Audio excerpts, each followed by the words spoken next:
एक दिन की बात है, एक बकरी नदी के किनारे घास खा रही थी। अरे वाह, नदी के उस पार की घास तो बहुत अच्छी दिख रही है। मुझे वहाँ जाकर उसे चखना चाहिए। वो सोच रहा था कि उस पार कैसे जाए। तभी उसकी नजर लकड़ी के एक लट पर पड़ी जो नदी पर बिछी हुई थी।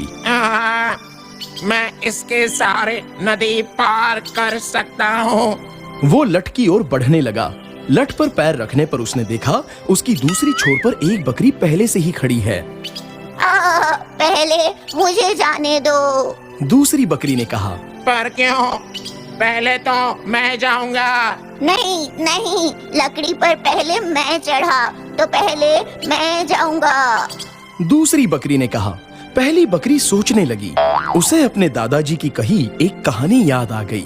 दो घमंडी बकरियां एक पुल पार करना चाहती थी, मगर एक दूसरे के लिए जगह नहीं बनाना चाहती थी और आखिरकार लड़ने लग गई। फिर दोनों पुल से नीचे गिर गई और पानी में डूब गई। इसलिए पहली बकरी ने अक्लमंदी दिखाई।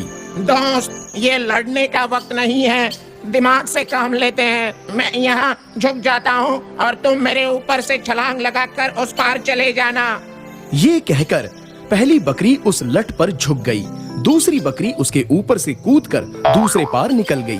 बहुत बहुत शुक्रिया दोस्त, तुमने अक्लमंदी से काम लिया। दूसरी बकरी ये कहकर चली गई। कोई भी काम करने से पहले एक बार सोच लें।